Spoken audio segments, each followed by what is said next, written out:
नमस्कार दोस्तों। आज हम लोग इतिहास जानने के स्रोत के बारे में पढ़ेंगे। इतिहास की जानकारी पूरी तरह से उसके स्रोतों पर ही निर्भर करती है। स्रोत का अर्थ होता है वो सभी साधन जिसके आधार पर हम लोग इतिहास पढ़ते हैं, इतिहास की जानकारी प्राप्त करते हैं। इतिहास के स्रोत को दो भागों में बांटा गया है। उसमें पहला है पुरातात्विक स्रोत और दूसरा है साहित्यिक स्रोत। पुरातात्विक स्रोत क्या होता है? जो पृथ्वी के गर्भ के भीतर जो चीज़ें मिली हैं, जो सामग्रियाँ मिली हैं, उन्हीं को आप पुरातात्विक स्रोत कहते हैं। पुरातात्विक स्रोतों से विशेषकर प्राचीन काल के लोगों की भौतिक जीवन की जानकारी प्राप्त होती है। पुरातात्विक स्रोतों में पृथ्वी के गर्भ के भीतर ही की चीज़ों को नहीं, इसमें और भी चीज़ें शामिल की गई है, जिसमें मंदिर भी हैं और जब प्राचीन चट्टानें हैं, इन सभी को पुरातात्विक स्रोत के रूप में बांटा गया है। अभी हम लोग अगर पुरातात्विक स्रोत की बात करें तो इसके कुछ उदाहरण हम लोग एक एक करके देखेंगे। जैसे में सबसे अच्छा उदाहरण इसका अभिलेख होता है। ये पुरातात्विक स्रोत का सबसे अच्छा उदाहरण अभिलेख है। अभिलेख क्या होते हैं? अभिलेख का अर्थ होता है वो सभी लेख जो पत्थरों पर लिखे गए हैं, गुफाओं में लिखे गए हैं और मंदिरों पर लिखे गए हैं, उन सब के अध्ययन को ही अभिलेख कहा जाता है। इनके अभिलेख के अध्ययन को एपिग्राफी बोलते हैं। एपिग्राफी, ठीक है। तो अभिलेख क्या होते हैं हम लोग समझे कि जो भी लेख हम लोगों के गुफाओं पर, पत्थरों पर और मंदिरों पर चित्र के रूप में या लिखित रूप में प्राप्त हुए हैं, वो सभी अभिलेख होते हैं। अभिलेख कुछ एग्जाम्पल उदाहरण हम लोग देख सकते हैं महत्वपूर्ण अभिलेख के रूप में। अशोक के अभिलेख बहुत फेमस हैं, जिसके बारे में आपको पता है मौर्य काल के बारे में विशेष जानकारी प्राप्त होती है। अशोक के अभिलेख की बात करें तो याद रखिएगा, इसकी खोज 1750 में की गई थी।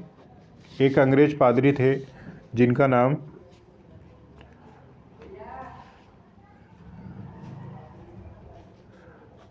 टिफेन थेलर था। ये पादरी थे। इन्होंने ही सर्वप्रथम अशोक के अभिलेख की खोज की थी। किस अभिलेख की खोज की थी? वो था आपका दिल्ली मेरठ अभिलेख। अशोक के अभिलेख को हम लोग डिटेल्स में जब मौर्य काल पढ़ेंगे तो उसमें देखेंगे। लेकिन उस समय अशोक के अभिलेख को पढ़ा नहीं जा सका था। अशोक के अभिलेख को सबसे पहले जो पढ़ने की बात है तो 1837 में सबसे पहले जेम्स प्रिंसेप, एक अंग्रेज अधिकारी थे, इन्होंने सबसे पहले पढ़ा था। एग्ज़ाम में बार बार पूछा जाता है कि अशोक के अभिलेख की खोज किसने की थी और पढ़ा किसने था, तो ये दोनों अलग अलग हैं, आप याद रखिएगा। खोज 1750 में टिफेन थेलर ने की थी और सबसे पहले इसको पढ़ा था 1837 में जेम्स प्रिंसेप ने पढ़ा था, ठीक है। और कौन से अभिलेख को पढ़ा था? दिल्ली टोपरा अभिलेख को पढ़ा था।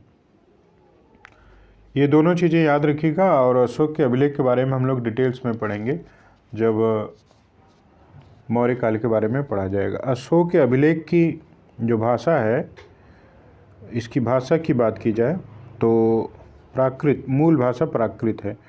और भी एक भाषाएं यूज़ की गई हैं, लेकिन मूल भाषा इसकी प्राकृत भाषा है। कुछ और महत्वपूर्ण अभिलेख हैं जिसके आधार पर विशेष जानकारी प्राप्त होती है। जैसे में रुद्रदामन का जूनागढ़ अभिलेख बहुत फेमस है। ये जूनागढ़ गुजरात में है। ये अभिलेख फेमस क्यों है कि क्योंकि ये प्रथम संस्कृत भाषा में लिखा गया अभिलेख है। संस्कृत भाषा का प्रथम अभिलेख है रुद्रतामन का जूनागढ़ अभिलेख। उसी तरह से समुद्रगुप्त का प्रयाग प्रशस्ति है और बहुत से और भी अभिलेख मिले हैं, जब हम लोग इसके बारे में डिटेल्स में पढ़ेंगे। अभिलेख के बाद जिसका बहुत ज़्यादा महत्व है वो आपके सिक्के होते हैं। सिक्कों से हमें देखिए बहुत इम्पोर्टेंट जानकारियाँ मिलती हैं, जैसे राजा के नाम और वहाँ के राज्य की डेट तिथि को समझने में, पढ़ने में सिक्के बहुत ज़्यादा उपयोग करते हैं। और सिक्कों से ही किसी राज्य की आर्थिक दशा का भी पता चलता है, वहाँ के लोगों के व्यापार के बारे में भी बहुत कुछ जानकारी सिक्कों के माध्यम से मिल जाती है। सिक्कों से कभी कभी आप धर्म की भी जानकारी प्राप्त कर सकते हैं, क्योंकि सिक्कों पर बहुत से राजाओं ने देवी देवताओं का भी चित्रण किया था, तो इसलिए हम लोग सिक्कों के माध्यम से धर्म की भी जानकारी प्राप्त कर सकते हैं। सिक्कों के अध्ययन को न्यूमिस्मेटिक कहा जाता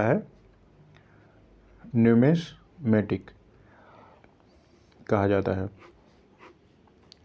भारत की बात की जाए तो सबसे पहले 5वीं से 6वीं BCE में भारत में सिक्कों की शुरुआत होती है, जिसको आप पंचमाक सिक्के कहते थे, जो कि तांबे और चांदी पर बनाए जाते थे। बाद में जब हिंद अवन और भी विदेशी यहाँ पर भारत में आते हैं, तो सिक्के बनाने में और ज़्यादा उन्नति होती है, और इन सब के बारे में हम लोग भी आगे के क्लासेस में देखेंगे। सिक्कों के बारे में विशेष अध्ययन होगा। इसके बाद हम लोग अभी एग्जाम्पल देख रहे हैं। मृदभांड, जिसको आप मिट्टी के बर्तन कहते हैं, इनका विशेष योगदान है इतिहास के अध्ययन में। मृदभांड, मिट्टी के बर्तन बनाने की शुरुआत आपको पता ही होगा नवपाषाण काल में होती है। सबसे विशिष्ट बात यह है कि जो मृदभांड है, हर मिट्टी के बर्तन हैं, वो हर काल में विशेष हैं। तो उस काल विशेष के बारे में हम लोगों को एक बार देख लेना होगा। जैसे नवपाषाण काल में वहाँ के जो विशेष मृदभांड बने हैं मिट्टी के बर्तन, वो पीले रंग के हैं, ठीक है। और हड़प्पा समय के हड़प्पा काल का मृदभांड है, वो लाल कलर का है, लाल मृदभांड मिले हैं। इसी तरह से उत्तर वैदिक काल के जो मिट्टी के बर्तन हैं, वो चित्रित धूसर कलर के हैं, उनको बोला जाता है पेंटेड ग्रेवेयर।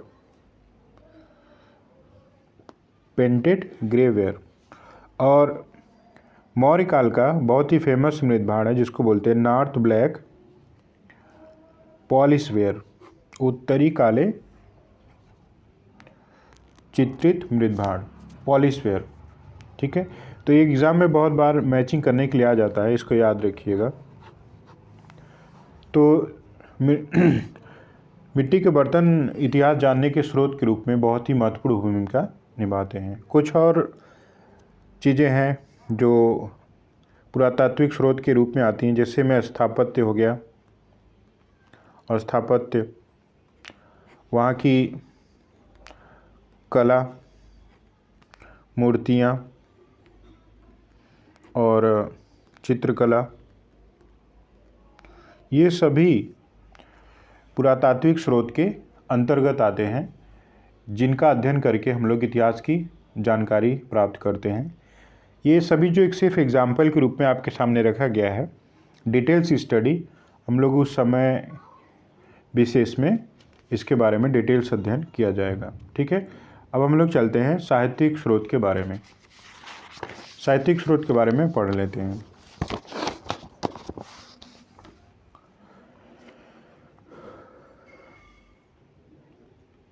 साहित्यिक स्रोत, आपको पता ही है साहित्य यानी वहाँ कि जब लेखन कला के बारे में पता चला, वो लोग किस तरह लिखते पढ़ते थे और उन लोगों की कहानियाँ, किस्से, उपन्यास कैसे थे, इसके आधार पर जब हम लोग इतिहास की जानकारी प्राप्त करते हैं तो उन सभी को हम लोग साहित्यिक स्रोत के अंतर्गत रखते हैं। साहित्यिक स्रोतों का जो स्रोत है वो बहुत ही विशाल है, उसको इसीलिए हम लोग बहुत अलग अलग भागों में बांटकर देखते हैं। ठीक है, तो उसका बंटवारा किस तरह किया गया है इसको आप लोग एक बार देख लीजिए। जैसे धार्मिक साहित्य के रूप में, धार्मिक साहित्य, और दूसरा है धर्मेतर साहित्य। धर्मेतर साहित्य जैसे में किसी राइटर विशेष के उपन्यास हो गए, उसकी कहानियाँ हो गई, जो धर्म से अलग लिखा गया है, उन्हीं को धर्मेतर साहित्य बोला गया है। वैसे भारत में अधिकांश धार्मिक साहित्य मिले हैं। धार्मिक साहित्य में वेद हो गया, आपका उपनिषद हो गए, ब्राह्मण हो गए, ये सभी धार्मिक साहित्य में आते हैं। सॉरी, धार्मिक साहित्य को भी हम लोग 3 पार्ट में डिवाइड करते हैं। एक एक को देख लीजिए ध्यान से। एक तो ब्राह्मण साहित्य हो गया, ब्राह्मण साहित्य। ब्राह्मण साहित्य की विशेषता ये है कि ये संस्कृत भाषा में लिखे गए हैं। इनकी भाषा क्या है? संस्कृत भाषा है। और दूसरा है बौद्ध साहित्य, जिनके बारे में हम लोग इतिहास पढ़ की जानकारी प्राप्त करते हैं, वह बौद्ध साहित्य। इनकी खास विशेषता ये है कि बौद्ध साहित्य बोलचाल की भाषा पाली भाषा में लिखे गए हैं। बौद्ध साहित्य की शुरुआत आपको पता ही होगा, भगवान बुद्ध के उपदेशों, उनके जीवन इन्हीं पर आधारित है, लेकिन वो फिर भी भारतीय समाज, वहाँ की अर्थव्यवस्था, वहाँ की राज्य, इन सब के बारे में विशेष जानकारी देते हैं। और जैन साहित्य है, जैन साहित्य। जैन साहित्य की भाषा क्या है? वो है प्राकृत, प्राकृत भाषा। ये भी आम बोलचाल की भाषा थी। तो साहित्यिक स्रोत हम लोग देख रहे हैं। साहित्यिक स्रोतों को भी 2 पार्ट में डिवाइड किया गया है, एक धार्मिक साहित्य और दूसरा धर्मेतर साहित्य। साहित्य से एग्ज़ाम में बहुत ज़्यादा प्रश्न पूछे जाते हैं, तो इसलिए इनको डिटेल्स में हम लोग देखेंगे। ब्राह्मण साहित्य हो गए। धार्मिक साहित्य को भी 3 पार्ट में डिवाइड किया गया, ब्राह्मण साहित्य, बौद्ध साहित्य और जैन साहित्य। ठीक है, अब ब्राह्मण साहित्य के बारे में हम लोग देख लेते हैं, उसके बाद बौद्ध साहित्य और फिर हम लोग जैन साहित्य के बारे में पढ़ेंगे। ठीक है, ब्राह्मण साहित्य में सबसे पहले जो रचे गए, सर्वप्रथम जिनकी रचना हुई थी, वो थे वैदिक साहित्य। ब्राह्मण यही सबसे प्राचीन साहित्य हैं जो हमारे देश में प्राप्त होते हैं। वो कौन से साहित्य हैं? वैदिक साहित्य। वैदिक साहित्य अर्थात जो वैदिक काल में रचे गए थे, उत्तर वैदिक और ऋग्वैदिक काल में रचे गए थे। ठीक है, जब हम लोग उत्तर वैदिक और वैदिक काल के बारे में पढ़ेंगे तो डिटेल्स में इनकी स्टडी की जाएगी। अभी देख लीजिए, वैदिक साहित्य में सबसे महत्वपूर्ण है वेद। वेद को आपको पता ही है, 4 वेद होते हैं। अभी नाम ही जान लीजिए, बाद में हम लोग डिटेल्स में इनकी वेदों पर डिटेल्स की स्टडी होगी। पहला है ऋग्वेद, दूसरा है यजुर्वेद, तीसरा है सामवेद, चौथा है आपका अथर्ववेद। वेदों के बारे में विशेष स्टडी हम लोग बाद में किया जाएगा। अभी एग्जाम्पल के रूप में हम लोग पढ़ रहे हैं। वेदों से ही वहाँ के सांस्कृतिक, धार्मिक, सामाजिक, आर्थिक इतिहास की जानकारी प्राप्त होती है। वेद के बाद ब्राह्मण लिखे गए थे। ब्राह्मण ये साहित्य है, ब्राह्मण साहित्य बोला जाता है। आप ब्राह्मण ग्रंथ भी कहते हैं। ठीक है, ब्राह्मण ग्रंथ क्या थे? विशेष रूप से कर्मकांड की जानकारी देते हैं। ठीक है, किस तरह से यज्ञ किया जाता था, बलि किस तरह से दी जाती थी और पूजा पाठ कैसे किया जाता था, इन सब के लिए ब्राह्मण ग्रंथ रचे गए थे और ये भी इतिहास जानने के विशेष स्रोत होते हैं। ठीक है, तीसरे नंबर पर हम लोग आरण्यक को रखते हैं। आरण्यक आरण्य का अर्थ होता है जंगल। तो ये विशेष रूप से रहस्यमयी बातें, दार्शनिक बातें इसमें मिलती हैं। दार्शनिक और रहस्यमय जो विचार हैं, बातें हैं, वो सभी आरण्यक में मिलते हैं। आरण्यक वैसे बहुत जो प्राचीन समय में ऋषि मुनि थे उनके विचारों का संकलन है। इनके बारे में हम लोग और इतिहास के बारे में भी इससे जानकारी मिलती है। चौथे नंबर पर आपको उपनिषद आता है। उपनिषद इसमें विशेष रूप से दार्शनिक बातें हैं और लेकिन सामाजिक आर्थिक जानकारी भी यहाँ से मिलती है। उपनिषद का अर्थ होता है समीप बैठना। ठीक है, उपनिषद का अर्थ है समीप बैठना। तो जब एक गुरु के समक्ष उनके शिष्य बैठकर उनकी बातें सुनते थे तो उनकी बातों का जो संकलन है वो उपनिषद में ही मिलता है। यहाँ पर ध्यान देने वाली बात है कि कभी कभी एग्ज़ाम में इनका क्रम दे दिया जाता है। तो जो रचना हमने लिखा है वो क्रमवार है। सबसे पहले वेद रचे गए थे, उसके बाद ब्राह्मण ग्रंथ, उसके बाद आरण्यक, फिर आरण्यक के बाद उपनिषदों की रचना की गई थी। ठीक है, ये इन सभी को ही हम लोग चारों को ही वैदिक ग्रंथ कहते हैं। ठीक है, वैदिक ग्रंथों के बाद वेदांगों की रचना हुई। इसको बोलते हैं वेदांग, वेद के अंग। ठीक है, वेदांग का अर्थ होता है वेद के अंग। वेदांग क्या होते हैं? वेद आम लोगों के पढ़ने में बहुत कठिनाई होती थी, तो वेदों को और सरल तरीके से पढ़ने के लिए, उनको और जानने के लिए, आसान बनाने के लिए वेदांगों की रचना की गई थी। ठीक है, वेदांग कितने हैं? सब 6 वेदांग हैं। वेदांगों की संख्या कितनी है? तो आप बोलेंगे 6। कौन कौन से हैं? पहला है शिक्षा। शिक्षा से वेदों के शुद्ध उच्चारण, शिक्षा से वेदों के शुद्ध उच्चारण के बारे में जानकारी प्रदान की जाती है। और दूसरा है कल्प। कल्प में विधि नियम की व्याख्या की गई है, किस तरह से पढ़ना है, किस तरह से यज्ञ करना है, ये सब कल्प में लिखा गया है। तीसरा है व्याकरण। व्याकरण में शब्दों के प्रयोग की चर्चा है, शब्दों के प्रयोग की चर्चा है। चौथे नंबर पे आपका निरुक्त आता है। निरुक्त का अर्थ होता है अर्थ जानने समझने के लिए निरुक्त का यूज़ किया जाता था। शब्दों की रचना किस तरह हुई है और उसका अर्थ क्या होता है, ये सभी निरुक्त में हम लोग पढ़ते हैं। पांचवा है छंद। छंद में मंत्रों के बारे में, मंत्रों के लक्षण और उनके अध्ययन के बारे में लिखा गया है। और छठा है ज्योतिष। ज्योतिष में नक्षत्रों के बारे में जानकारी है। ज्योतिष से नक्षत्रों के बारे में जानकारी प्राप्त होती। तो ये वेदांग हैं, 6 हैं और इनका अर्थ कभी कभी एग्जाम में पूछा जाता है, तो इनके बारे में आप पढ़ेंगे। वेदांग वेदांगों के बाद वेदांगों के एक और पार्ट है जिनको आप सूत्र साहित्य बोलते हैं।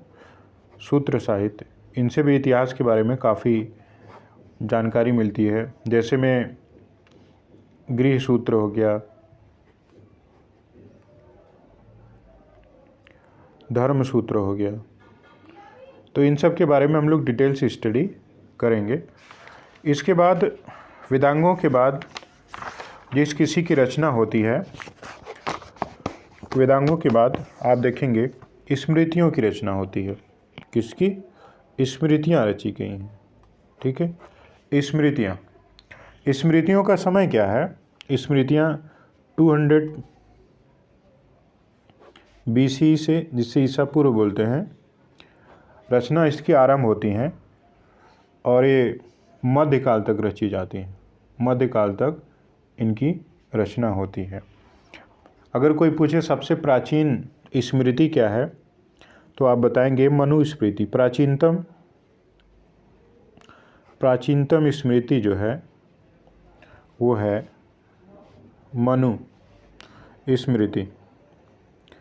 स्मृतियाँ विशेष रूप से कानून थी, नियम थी, किस तरह से समाज में विधि रहेगा, नियम रहेगा, क्या रहेगा। जैसे आज संविधान है, उस प्राचीन समय में वो काम स्मृतियाँ करती थी। स्मृतियों में क्या है, कोई पूछे तो आप बताएंगे प्राचीन विधियाँ, विधि है, प्राचीन लॉ जिसको आप बोलते हैं आज के समय में। जैसे IPC CRPC है, उसी तरह से प्राचीन समय में स्मृतियाँ होती थी। प्राचीनतम स्मृति मनुस्मृति है। और भी बहुत से स्मृतिकार हैं जिन्होंने, आप देखेंगे कि प्राचीन समय में कानून बनाने की बात की, जिसमें मनुस्मृति हो गया। दूसरा है याज्ञवल्क्य स्मृति, याज्ञवल्क्य स्मृति, और नारद स्मृति। ठीक है, और बृहस्पति, ये सभी ऋषियों के नाम हैं और वो अपने नाम से स्मृतियों की रचना करते थे। विष्णु स्मृति, कात्यायन स्मृति, ये सभी स्मृतियाँ इतिहास जानने के स्रोत के रूप में काम आती हैं। स्मृतियों के बाद महाकाव्य रचे गए। महाकाव्य, स्मृतियों के बाद महाकाव्य रचे गए और हमारे देश में 2 मुख्य महाकाव्य हैं। पहले नंबर पर रामायण को रखा जाता है और दूसरे नंबर पर महाभारत। आपको पता ही है रामायण की रचना वाल्मीकि ने की थी। वाल्मीकि ने की थी, संस्कृत भाषा में की थी। एग्जैक्ट टाइम क्लियर नहीं है, बहुत से लोगों में बहुत से विवाद है। फिर भी आप देखेंगे कि इससे वहाँ के सामाजिक जीवन, आर्थिक जीवन के बारे में विशेष जानकारी मिलती है। रामायण में आरंभ में 6000 के आसपास श्लोक थे, लेकिन वर्तमान समय में श्लोकों की संख्या बढ़कर 24,000 के आसपास हो गई है। 24,000 के आसपास इसमें श्लोक मिल जाते हैं। अब हम लोग महाभारत की बात करते हैं। महाभारत का नाम आप देखेंगे बार बार बदलता रहा है। ठीक है, सबसे पहले महाभारत का नाम जय संहिता था, याद रखिएगा, एग्ज़ाम में पूछा जाता है। जय संहिता जब इसमें क्योंकि श्लोकों की संख्या जब लगभग 8,000-9,000 के आसपास थी, तो जय संहिता नाम दिया गया था। और श्लोकों की संख्या बढ़कर जब 24,000 के आसपास हो जाती है, तो इनको, इस महाभारत का जय संहिता से नाम बदल के भारत हो गया। श्लोकों की संख्या जब 1 लाख के आसपास हो जाती है, 1 लाख, तो जाके इसको महाभारत नाम दिया गया। महाभारत किसी एक काल की रचना नहीं है। आप देखेंगे क्षेपक के रूप में इसमें बहुत सी चीज़ों को बाद में जोड़ा गया है और ये भी इतिहास जानने के बहुत बड़ा स्रोत है। ठीक है, महाभारत के बाद पुराण की रचना होती है। पुराणों की रचना, पुराण जिसको आप बोलते हैं, 18 पुराण है सब। ठीक है, पुराणों की रचना विशेष रूप से याद रखिएगा गुप्त काल में होती है। पुराणों की रचना गुप्त काल में होती है। पुराणों के संकलन करता, रचना करता नहीं, याद रखिएगा, संकलन करने वाला जो ऋषि थे उनका नाम लोमहर्ष व्यास था। महाभारत की रचना किसने की? वेद व्यास ने, याद रखिएगा, वेद व्यास। और पुराणों का संकलन लोमहर्ष व्यास ने किया था। दोनों में कंफ्यूज मत होइएगा। महाभारत की रचना वेद व्यास ने की थी और पुराणों का संकलन लोमहर्ष व्यास ने की थी। और इनके सहायता इनके पुत्र, नाम था उनका उग्रश्रवा। ये दोनों प्राचीन ऋषि थे। इन्होंने पुराणों का संकलन किया था और पुराण जो है गुप्त काल में रचे गए थे। इनके बारे में विशेष जानकारी आपको होनी चाहिए। सबसे प्राचीनतम पुराण अगर कोई है पूछे तो आप बताइएगा उनको कि मत्स्य पुराण या मत्स्य पुराण सबसे पुराना है, प्रथम पुराण इसको बोला जाता है। ब्राह्मण साहित्य पूरा हो गया। ब्राह्मण साहित्य के बारे में कुछ कमियां हैं, जैसे में ये उच्च वर्ग के बारे में विशेष जानकारी देते हैं और संस्कृत भाषा में लिखे गए थे, तो इसीलिए आप देखेंगे कि आम आदमी के समझने के उपयोग में भी नहीं आते थे। ठीक है, तो ये हो गए आपके ब्राह्मण साहित्य। ब्राह्मण साहित्य के बाद हम लोग नेक्स्ट टॉपिक देखेंगे बौद्ध साहित्य। बौद्ध साहित्य। तो दोस्तों हम लोग नेक्स्ट वीडियो में बौद्ध साहित्य के बारे में पढ़ते हैं। तब नमस्कार।